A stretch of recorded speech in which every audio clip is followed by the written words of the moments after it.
Hola, bienvenidos a mi canal, a la Taberna del Motor. En este vídeo voy a dar unos consejos, unos pequeños pasos y unos truquillos para elegir el mejor aceite para nuestro motor.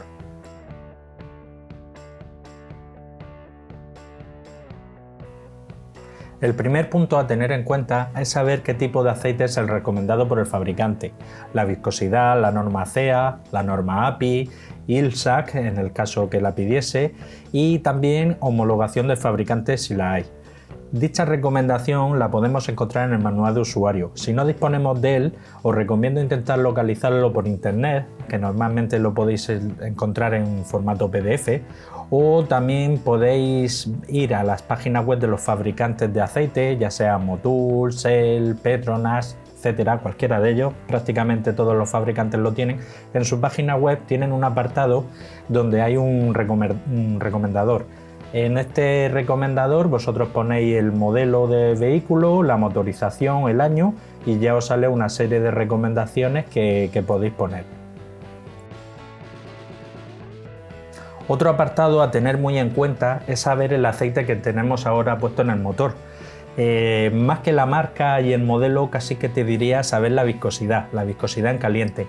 Y también si lo tenéis ya a tiempo y lo vais utilizando, saber si el motor consume aceite. Puede ser que por la edad que sea un motor que consuma aceite, o también hay motores modernos que consumen aceite y bueno, los fabricantes lo ven normal, yo no lo veo muy normal, pero bueno, es ver un poco el consumo de aceite que tiene y si es excesivo o no.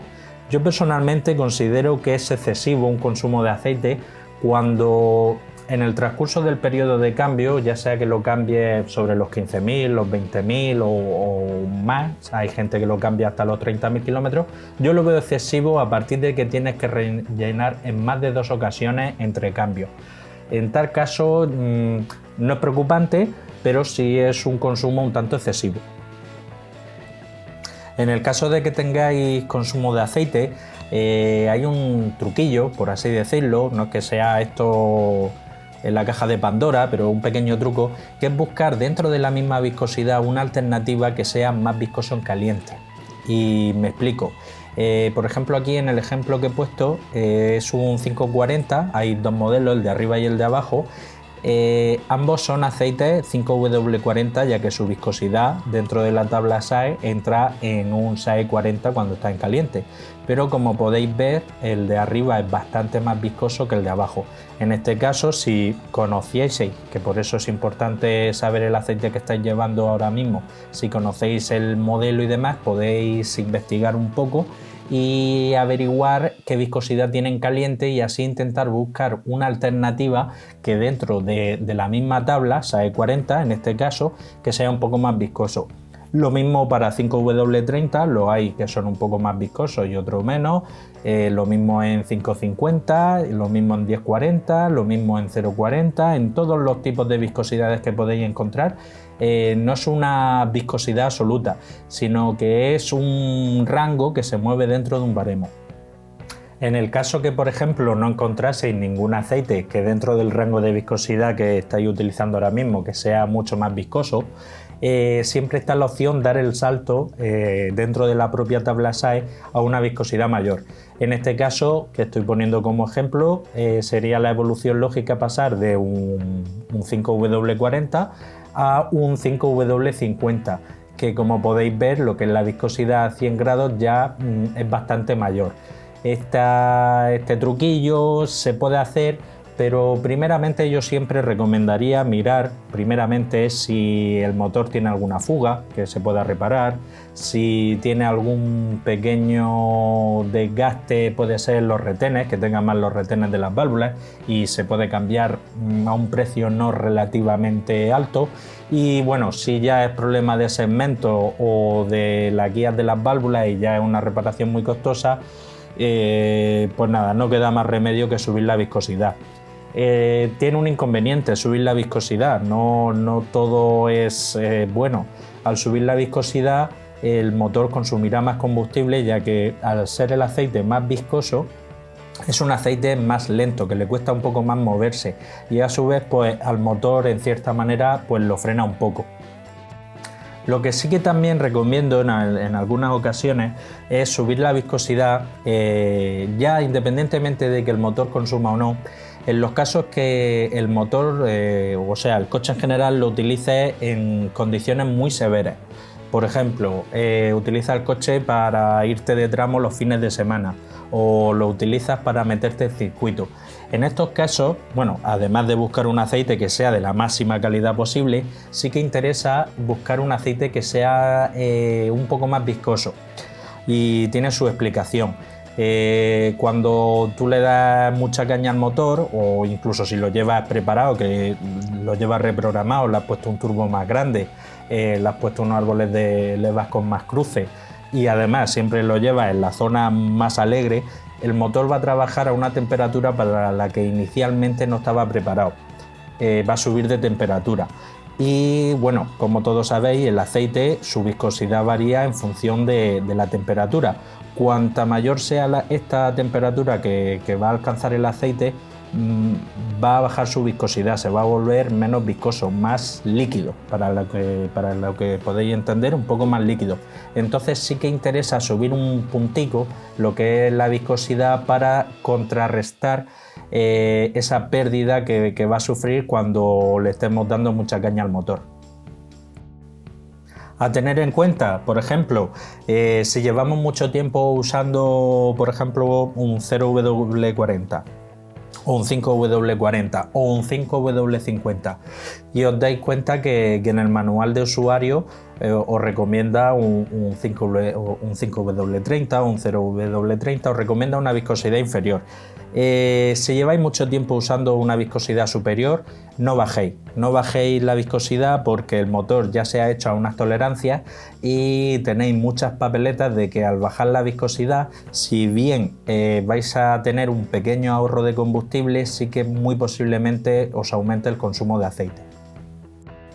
Así que en resumidas cuentas lo que hay que intentar es la viscosidad en caliente, que es la cifra que está detrás de la W a la derecha, es siempre intentar mantenerla, la que ya estáis utilizando. Si es un SAE 30 en caliente o un SAE 40, pues intentar mantenerla. Bien, eso en cuanto a la viscosidad en caliente. Ahora pasamos a la viscosidad en frío. Mi recomendación es buscar siempre la viscosidad en frío más baja posible. Incluso aunque no aparezca en el manual de instrucciones. La viscosidad importante siempre a respetar es la viscosidad en caliente, que es la que va a estar el motor trabajando el 99% de su vida. Pero la viscosidad en frío influye mucho, por un lado, en los arranques. Cuando tú arrancas el coche, que está frío, sobre todo una mañana de invierno muy fría, sobre todo si duerme el coche en la calle, y no necesariamente necesitas vivir en la Antártida para poder de alguna manera conseguir las ventajas de un aceite que tiene baja viscosidad en frío, pues cuando el aceite está frío se vuelve muy espeso, muy viscoso, hasta el punto que se puede congelar. Antiguamente pasaba, hace muchísimos años, sobre todo con los aceites monogrado, que mucha gente para arrancar el coche en algunos países, y creo que a día de hoy todavía lo tienen que hacer, tenían que meter un calefactor debajo del motor para calentar el aceite para poderlo arrancar, porque se queda hecho una piedra. Por suerte, bueno, aquí en España no hay clima excesivamente gélido, pero el 0W va a ayudar a que cuando tú arrancas el motor en el primer giro de llave, vas a ayudar, teniendo un aceite con la viscosidad en frío lo más baja posible, a que la bomba enseguida pueda bombearlo con alegría y con soltura. A su vez va a ayudar a que llegue antes a las partes altas del motor, sobre todo a los árboles de levas, que es una de las partes más críticas que tiene el motor, sobre todo en motores modernos que todos conocemos. La gran mayoría lleva los árboles de levas, lo lleva en la culata. Hay algunos motores V8 de General Motors antiguos que lo llevan en el bloque, pero bueno, esos son los menos. Y con todo ello vas a ayudar un poquitín. No es la panacea tampoco, no es que lo ponga y diga, ¡buah, madre mía! El motor me va a durar 500.000 kilómetros más, pero ayuda un poco y la verdad que merece la pena. Date cuenta que si, por ejemplo, tú utilizas el coche a diario para ir a trabajar, la mayoría de la gente trabaja tanto por la mañana como por la tarde. Eso significa que vas a arrancar el motor estando frío de lunes a viernes, pues van a ser 4 veces diarias, unas 20 veces a la semana que vas a utilizar el coche, que lo vas a arrancar estando frío. Sin contar además los fines de semana, vacaciones y cuantísimas veces, a mí me pasa mucho y sé a mucha gente que le pasa, cuantísimas veces tienes que salir, que llevas prisa, que llegas tarde, pum, metes la llave, arrancas, giras, metes primera y sales escopeteado. Pues para todas esas veces un 0W siempre ayuda. Eso al año aproximadamente, haciendo unos cálculos sobre unas 52 semanas que tiene un año, al año vas a realizar 1040 arranques de motor estando frío, tanto el motor como el aceite. Y con el simple gesto de bajarle un poquitico la viscosidad en frío, pues vas a ayudar en esas 1040 veces al año. Oye, parece que no, pero sí, se nota. Luego también durante el tiempo que tarda el aceite en calentarse, esos minutos que tú acabas de arrancar el coche, sobre todo si el motor es diésel, que suena muy tractoril, que suena feo, en los gasolina también suena un poco feo, pero vamos, cuando está frío, pues ayuda un poco a tener el motor menos vibraciones, a funcionar un poco mejor, en general que funcione bien, de manera más óptima.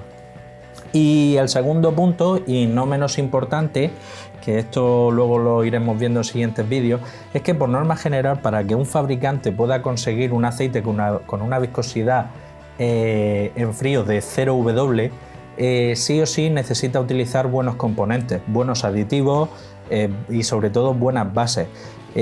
Un aceite mineral per se, por sus características tan pobres que tiene, no se puede hacer un 0W, no sale, no se puede porque tiene el problema de la congelación, que enseguida se pone duro y espeso. Con esto no quiero decir que obligatoriamente sea necesario tener un 0W. Y ahora me saldrá alguno que dirá, hombre, pero es que un 0W congela a 35 grados bajo cero. Y yo donde vivo en una zona de calor, vivo en Málaga, y aquí no bajamos nunca de 5 o 10 grados, ¿vale? Pero es que no hace falta tener clima gélido en Alaska para que tener una viscosidad baja en frío. Incluso a 40 grados, si comparas un 5W40 o un 5W30 con el homólogo en 0W40 o 0W30 a 40 grados, que eso siempre sale en las fichas técnicas, ya verás que incluso a 40 grados, que podemos considerar que es un calor horroroso, a esa viscosidad, a esa temperatura, el aceite ya de por sí es menos viscoso, así que es importante. Y bueno, el segundo punto, que me he enrollado y no llego, es el tema de la composición. Más adelante veréis que para que un fabricante pueda hacer un buen 0W necesita utilizar principalmente aceites o de grupo 3 HC, grupo 3 Plus GTL, que los GTL para el frío van muy bien, y si no también tienen que añadir algo de PAO o de éster, sobre todo PAO. Entonces va a ser más fácil encontrar un buen aceite con buena base PAO en un 0W antes que en un 5W. Bueno, y si ya pasamos a 10W, 15W, 20W, ahí casi todo lo que vamos a encontrar es mineral o una mezcla de mineral grupo 1 y 2 con grupo 3 y bases muy pobres, porque es su viscosidad con la que trabajan, la materia prima no da más para sí. Hay una excepción que son los 10W60, que lo utilizan, creo, bueno, sobre todo lo utilizaban mucho los motores M, los antiguos, el S54, el S62, que era el V8 del E39, lo estoy diciendo así un poco de cabeza, los S50, que llevaba el E36, y algunos Alfa Romeo, esos demandaban y demandan 10W60. En esos casos en concretos sí que se suelen encontrar o PAO o HC, pero un 10W40 que te cuesta la garrafa de 5 litros 20 euros o menos, estate por seguro que va mezclado, lleva aceite mineral. Bueno, y si te vas ya a 20W50, eso es 100% mineral. El 10W40 que comento, que le gusta mucho a los talleres españoles utilizar este tipo de viscosidad porque es un aceite muy barato, suele ser en torno a un 70 o un 80% aceite base mineral grupo 1 u 2 y un 20 o un 30% base HC grupo 3. Así que dos ventajas principales de usar un 0W o intentar bajar, si estás usando un 10W, intentar bajar a 5W, es que no solo vas a ganar un poco de protección y de ahorro de combustible en los arranques en frío, sino que en sí el aceite tiene mayor calidad. O sea, así que mi recomendación la dejo aquí. Por ejemplo, tenéis un motor ya viejuno, que estáis usando 15W40. Mi recomendación, pasar a 10W40 y si es posible 5W40. No va a aumentar el consumo de aceite, que ya seguro que me sale alguno, no, es que si no me va a consumir. No va a consumir porque la viscosidad en caliente se sigue manteniendo, que es la importante, que la viscosidad en caliente es cuando el aceite está menos viscoso todavía. Luego, por ejemplo, estáis usando 10W40, que es el más querido por los talleres españoles. Mi recomendación, pasar a 5W40. Ya es que de 10W40 para abajo todo lo que vais a encontrar es base HC grupo 3 o grupo 3 Plus, entonces es interesante. Si estáis utilizando 5W40, pues pasar a 0W40 si podéis, siempre que se pueda, porque también conforme bajamos la viscosidad en frío, el precio también aumenta porque la composición del aceite es más laboriosa de obtener y más cara. Entonces siempre que se pueda, esto no es una obligación, no os voy a poner una pistola en la cabeza porque esto es vuestro motor, es vuestro dinero y vosotros sois los que tomáis la última decisión. Estos son recomendaciones. Si estáis utilizando 10W30, pues también os recomiendo pasar a 5W30 o mejor todavía 0W30. ¿Que estáis utilizando 5W30? Pues su homólogo en 0W30. Y si estáis utilizando 5W20, que este lo utilizan los motores más modernos de Ford y de Honda, pues 0W20 sería mi recomendación. Bien, pues ya más o menos que tenemos un poco claro la viscosidad que queremos utilizar, la viscosidad en caliente, como he comentado antes, pues es interesante mantener la que tenemos y bajar la viscosidad en frío. Ahora viene el tema de las normas, las normas de fabricante. Es un poco peleagudo y aquí va a haber gente que me va a tirar piedras, pero bueno, yo voy a dar mi opinión y ya cada uno que saque sus propias conclusiones. Las normas de fabricante básicamente se basan a lo que indica el ACEA o el API o la norma ILSAC, poco más. De hecho, las normas ACEA, API e ILSAC son actualizadas con más continuidad cada año, 2 años, bueno, a veces que tardan un poco más, pero suelen ser normas bastante más actuales que muchas normas de fabricantes que estamos utilizando hoy día.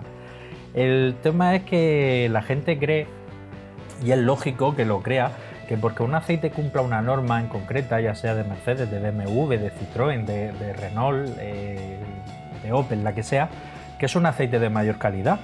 Y no, la verdad es otra. La norma de fabricante no indica calidad.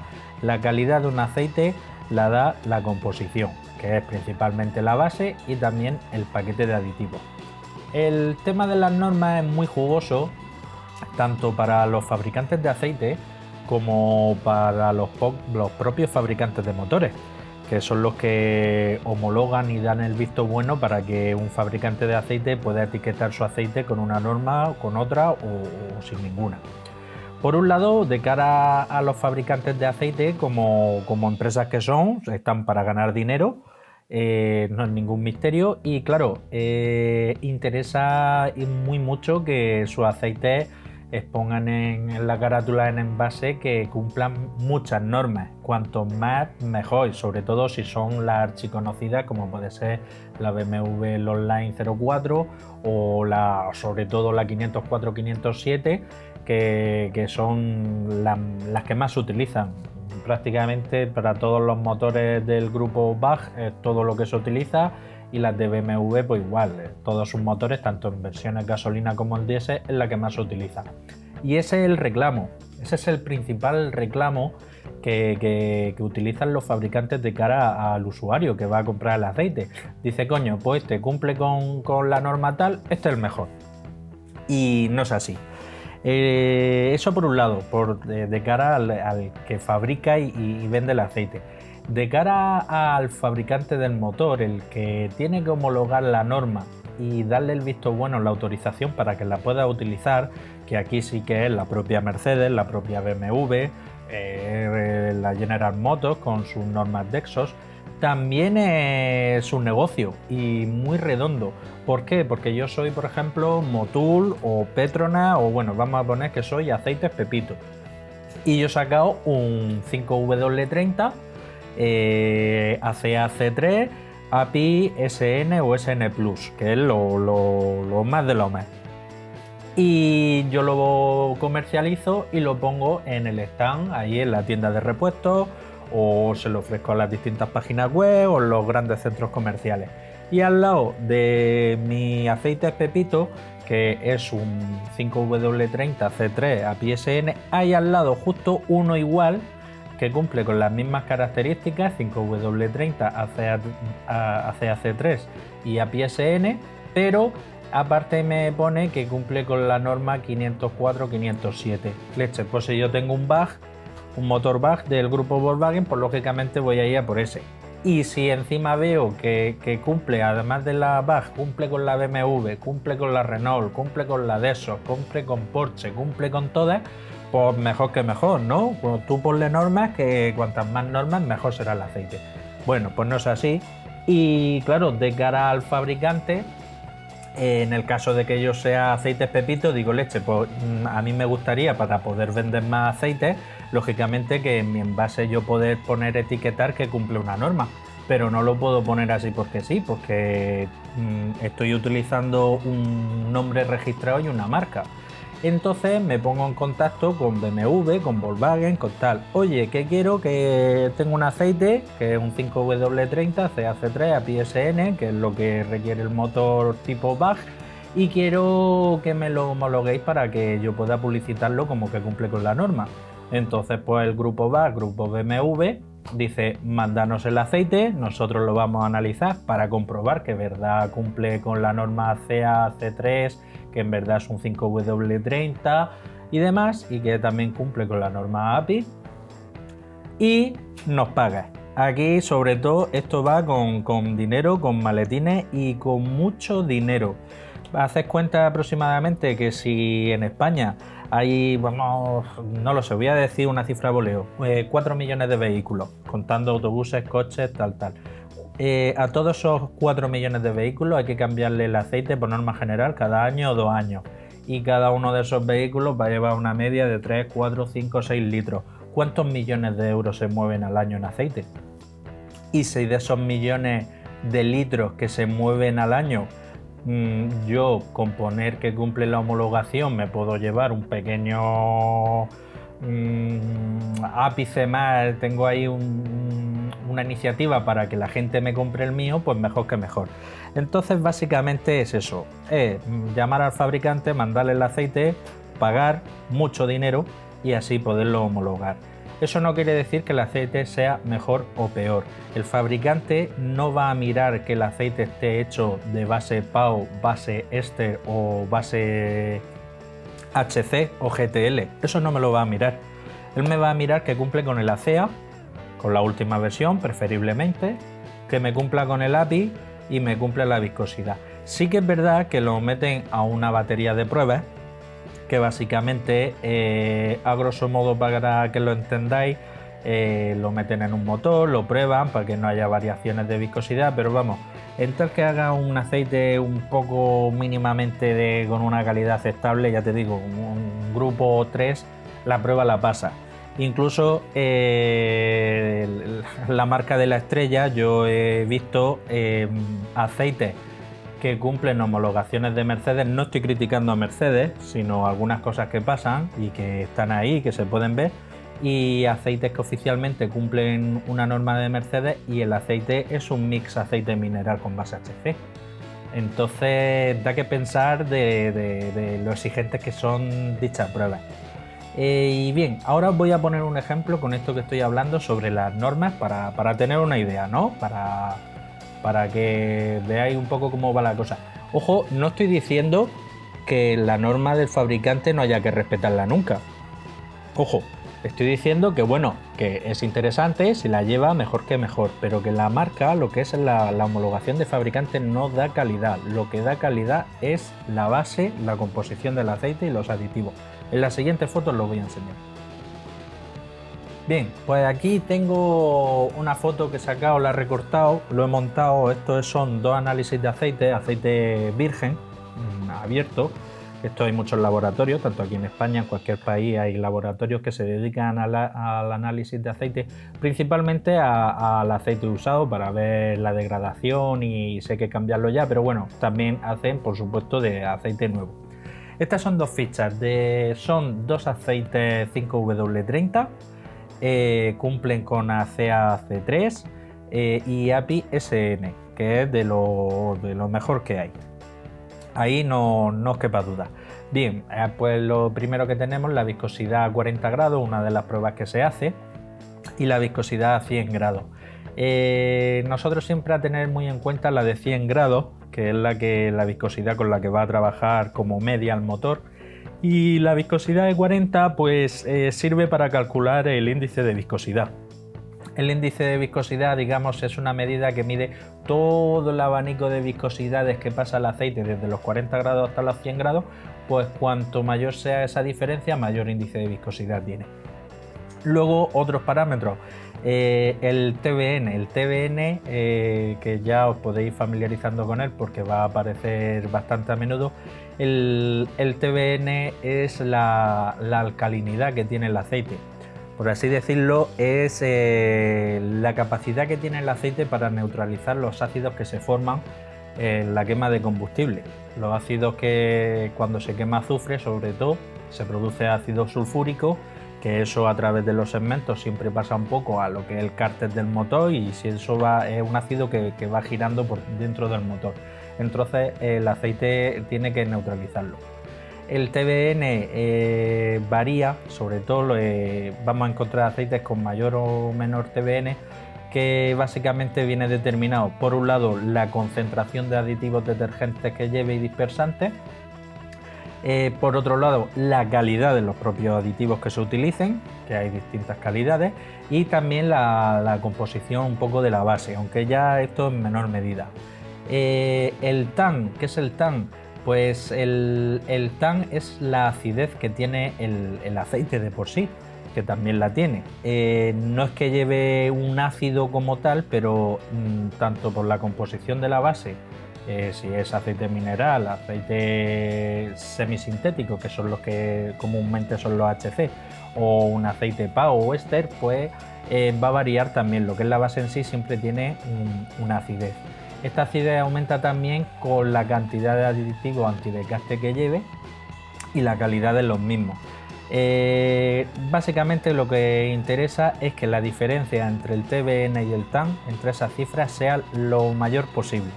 ¿Por qué? Porque conforme vayan pasando los kilómetros y las horas de trabajo en el aceite, el TBN se va a ir reduciendo poco a poco y a su vez el TAN se va a ir incrementando. Cuando el TAN supere la medida del TBN, que esto es progresivo y dependiendo del tipo de aceite, el tipo de aditivo, ocurre con más rapidez o menos, pues a partir de que el TAN supera el TBN, el aceite ya no es capaz de neutralizar el ácido. ¿Qué pasa entonces? Pues que el ácido poco a poco, no de un día para otro, pero sí que a la larga pues empieza a comerse el ácido, a comerse el metal como ácido que es, a corroerlo. También ataca a los retenes, a las gomas, a las juntas. Entonces siempre interesa que haya bastante diferencia entre el TAN y el TBN.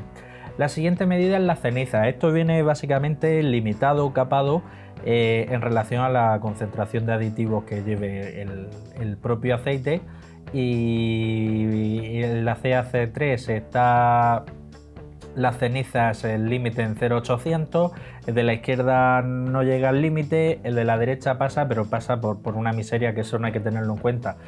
Hay que ser conscientes de que en los laboratorios siempre hay un pequeño margen de error, no es 100% exacto.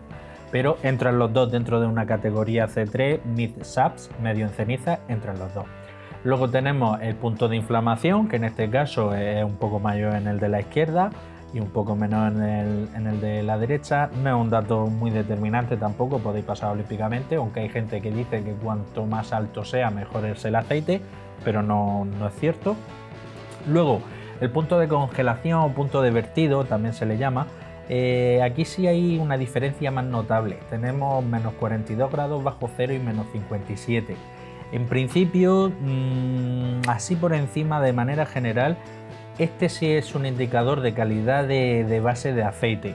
Aunque sí que hay aditivos depresores del punto de congelación que pueden adulterar esta medida, pero en principio una mejor base, y sobre todo las bases PAO, vamos a encontrar, si lleva una buena concentración de PAO, ya veréis que suelen tener de 50 a 60 grados bajo cero, también con el éster. Y en base HC o HC que vaya también combinado con PAO y demás, pues suele rondar eso entre los 40, no llega hasta los 50 grados, hay veces que un poco menos, en 36. Bueno, ya depende un poco también de cada composición de aceite y los aditivos depresores que lleve. Y lo que sí, un mineral encontraremos en torno a 20 grados bajo cero, 25 grados bajo cero por ahí, porque la resistencia a la congelación es muy poca. Entonces aquí este punto sí que en primera instancia, antes de ver en más profundidad análisis de laboratorio, cuanto más baja sea, mejor. En el apartado NOAC, el NOAC es la evaporación que sufre el aceite. Todos los fluidos, incluido el agua, básicamente tienden a evaporarse a cualquier temperatura. Incluso el agua, cuando está congelada, tiende a evaporarse.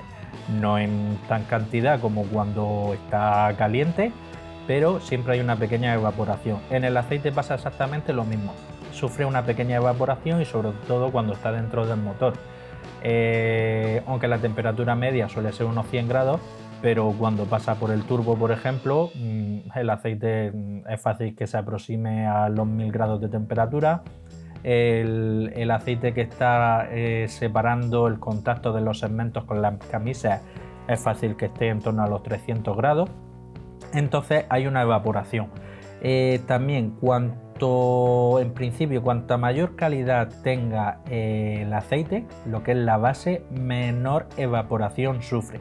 Aunque aquí también hay un apartado a tener en cuenta, que esto se puede también de alguna manera trucar, el tema de la evaporación, y es con los polímeros. Es bastante común ver, por ejemplo, aceites 0W20 que tienen un NOAC muy alto, pero porque apenas utilizan polímeros, y si por ejemplo un DIW60 suele tener poca evaporación. ¿Por qué? Porque han utilizado muchos polímeros. Entonces, en principio, siempre es bueno que tenga poco. Y bueno, ahí ya podemos ver si esa poca evaporación es gracias a una buena base o que lleva muchos polímeros. Ahora mismo no podemos saberlo, pero vamos, en principio vamos a pensar que es por una buena base. ¿Ventajas que tiene tener poca evaporación? Pues sobre todo en el tema consumo, que muchas veces pensamos que cuando baja la varilla del nivel del aceite, lo más común, lo más normal, es que sea porque hay alguna fuga o hay consumo. Y hay que tener en cuenta también la evaporación. Por la evaporación también se pierde aceite y puede bajar el nivel. ¿Problema que nos surge a la hora de tener evaporación? Pues que crea más barnices, más lodo, más suciedad, y estos gases que se forman dentro del motor, que muchas veces van acompañados con gases de la cámara de combustión que pasan a través de los anillos, son recirculados por la válvula PCV. Otra vez se meten estos gases otra vez a lo que es la cámara de combustión. Y bueno, es un sistema que llevan los coches. Hay gente que le pone un decantador de aceite y demás, pero es un sistema que lleva que lo que básicamente están metiendo gases de aceite muchas veces sucios dentro de la cámara de combustión. Entonces, cuanta menos evaporación tenga el aceite, menos gases sucios van a pasar a la cámara de combustión y eso va a ser beneficioso a la hora de no manchar la cabeza de los pistones, las válvulas, los asientos de las válvulas, etc. Y así como también el primer segmento que lleva, que es el que retiene la compresión, también es interesante que no se llene mucho de suciedad, pues con una baja evaporación NOx lo conseguimos. Luego tenemos la concentración de azufre, está dentro de lo normal, es un poco mayor en el de la izquierda, pero bueno, esto también viene dado por la calidad de la base, la calidad de los aditivos y la concentración de los mismos. Luego el paquete de aditivos, aquí sí hay una diferencia un poco mayor. El de la izquierda es sota, caballo y rey, fósforo, zinc y calcio. Esos son los principales. Si veis un par de vídeos más atrás que hice, son los que más se utilizan. Digamos, el paquete básico estándar, el más común. Sí que aparece ahí un 1 de boro y un 5 de magnesio, pero eso es residual, eso no hace nada. Estas medidas son partes por millón, imaginaros, la concentración es ínfima. Pues si ya 881 o 1700 es poco, 1 es nada, eso no hay que tenerlo en cuenta. En el de la derecha pues tenemos un paquete de aditivos bastante más moderno. Lleva molibdeno, que es un modificador de fricción que ayuda a reducir por un lado un poco el sonido del motor, y también a reducir el consumo de combustible. Luego el paquete de fósforo y zinc, que sí que hay unas pequeñas variaciones, pero vamos, prácticamente iguales. Y lo que sí, el boro. En este caso, en el de la derecha, tenemos una concentración alta de boro. El boro se está utilizando en las formulaciones más modernas como dispersante y detergente, para así intentar reducir el calcio, porque el calcio genera por un lado ceniza y por otro lado azufre, y aparte es precursor del LSPI que sufren algunos motores gasolina de inyección directa, tanto turbo como atmosférico. Entonces se están usando boro y también magnesio como dispersante y detergente. El boro también en cantidades elevadas hace de modificador de fricción, o sea que el paquete de aditivos, en resumidas cuentas, pues más moderno, no tiene más. Bien, pues visto así un poco por encima, si tú eres un usuario normal que no está muy familiarizado con el tema de los aceites, pues tú vas a la estantería y lógicamente si tienes dos opciones a elegir, 5W30, ambos son ACAC3, ambos cumplen con API SN, ¿cuál te va a llevar? Si tú tienes un motor BAG o un motor BMW, o incluso si no lo tuvieses, dices, coño, si es bueno para un BMW o para un BAG, es bueno para mi Citroën, por ejemplo, o mi Renault, pues elegiría el que lleva, lógicamente, la homologación. Y si yo te digo ahora que el de la izquierda es un aceite base HC grupo 3, que lleva en torno a un 15% de PAO, que es base grupo 4, y el de la derecha te digo que tiene un 70% de PAO y un 10% de este, entonces, ¿cuál elegirías? La cuestión. Aquí la norma no es tan importante. Estamos comparando un aceite base HC con un 15% de PAO con un aceite PAO con un 70% de PAO grupo 4 y un 10% de este grupo 5. Así que esto es, un ejemplo. Por supuesto, el de la derecha es muchísimo mejor aceite, y si yo tuviese que elegir un 5W30, elijo el de la derecha, si el presupuesto me llega, porque también, lógicamente, mejores aditivos, mejor base, es más caro, lógicamente. No mucho más caro, aquí no voy a entrar, en este momento concreto, no voy a entrar en marcas, modelos y precios exactos. Siempre, por norma general, un aceite base PAO y más se lleva éster suele ser más caro, lógicamente. Pero no siempre se cumple. Luego veremos algunos fabricantes que les gusta mucho hacer mucha publicidad en su envase, te ponen un logotipo de ahí, una pegatina de un Fórmula 1, te promete que va a reducir la fricción un 200%, que te va a alargar la vida del motor un 500%, luego a lo mejor te pone un precio 80 o 90 euros, tirando por lo alto, luego te meten envase de 4 litros para joderte y que si tu coche gaste 5 tengas que comprar 2 garrafas y ganas todavía más dinero, y luego es un aceite base HC. Eso pasa mucho. Luego hay otros fabricantes que son súper discretos sus envases, no publicitan nada, no exageran nada ni prometen nada, mantienen unos precios muy competitivos, lo que sí que aquí a nivel nacional muchas veces es difícil de conseguirlo, hay que pedirlo de Alemania o de Reino Unido, y que en vez de gastar dinero en homologaciones de fabricantes, en publicidad, en patrocinar equipos de Fórmula 1 o de motos en la tele, en el Gran Premio, pues se dedican a invertir ese dinero en I+D y en ofrecerte un mejor producto. Y eso es lo que tiene. Básicamente lo que quería explicaros referente a lo que son las normas. Ojo, no estoy diciendo que un aceite que cumpla una norma sea malo, pero por la misma regla de medir tampoco quiere decir que sea bueno. Siempre hay alternativas. ¿Va a pasar algo porque yo le ponga el aceite que no cumple la norma a un motor que me pide el fabricante que le ponga una norma? Nada en absoluto. Al contrario, si la composición es mejor, descuida que todos son beneficios. Al motor le da igual que el fabricante del aceite le haya pagado la marca para homologar o no. El motor lo que entiende cuando está trabajando a alta presión, a altas temperaturas, cuando le está dando chicha, cuando está trabajando, cuando tiene que limpiar, cuando tiene que dispersar, cuando todos los aditivos y toda la composición, todo el mejunje junto con la base y cuando tiene que lidiar con los ácidos que forman el motor, ahí lo que importa es la base, la calidad que es la base y son los aditivos.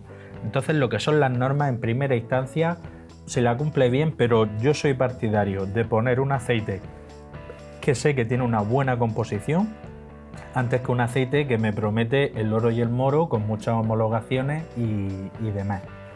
Y bueno, esto creo que es la primera parte del vídeo donde estoy explicando cómo elegir el aceite. Voy a preparar un segundo vídeo que ahí sí ya voy a explicaros cómo diferenciar bien si un aceite lleva PAO, si no lo lleva, si lleva éster y demás. Pero bueno, yo creo que esto es una buena introducción para que ya os hagáis una idea. Lo que sí, antes de que me digáis, que seguro que sale alguno, el aceite con que cumpla que lo que dice el fabricante con la norma da igual. No da igual. El fabricante te recomienda una norma y cobra porque los fabricantes de aceite la utilicen, y no quiere decir que sean mejor. Sí que te promete, por así decirlo, que cumple unas especificaciones mínimas, pero es que esas mismas especificaciones mínimas te las está prometiendo un aceite que no cumple la norma de fabricante, pero que tiene el mismo ACEA, la misma viscosidad y el mismo API o la misma norma ILSA. Y bueno, esto es todo. Voy a subir ya este vídeo, que lo dejaré hoy subido. Hoy es día 27 de diciembre. Y para mañana os voy a preparar ya uno que os voy a decir truquillos ya más avanzados para ir tanteando cuando vais a comprar un aceite, poder descubrir si lleva PAO, si no lleva, si es un aceite HC. También cómo descubrir a muchos fabricantes que por desgracia engañan, que dicen que son super 100% sintéticos, rimpampantes, los mejores aceites del mercado, y luego no lo son ni de lejos, y por desgracia a mucha gente se le está engañando y a mí me fastidia. No son ni mis motores ni es mi dinero, y me fastidia ver gente que se gasta cantidades insanas en aceites que no son de la calidad que se promete, y pasa mucho, más de lo que os podéis imaginar, y tanto con marcas así que parecen un poco exclusivas, que se venden solo en una red de tiendas muy exclusivas, como en grandes fabricantes, que podéis ver, como he comentado antes, patrocinando la Fórmula 1, patrocinando equipos de Red Bull y patrocinando Dakar y demás. No endioséis nunca una marca, porque todas las marcas suelen tener, sí, aceites que a veces sí que son de buena calidad, pero el resto suele ser más marketing que otra cosa. Entonces, nada, no me enrollo más, que siempre estiro demasiado el final, más de lo que debería. Y nada, muchas gracias por escucharme. Espero que os haya servido esto un poco de ayuda. Si tenéis alguna duda, me lo preguntáis por aquí, o por correo electrónico, por los comentarios, cualquier cosita que surja. Y mañana tenéis el segundo vídeo. Un saludo.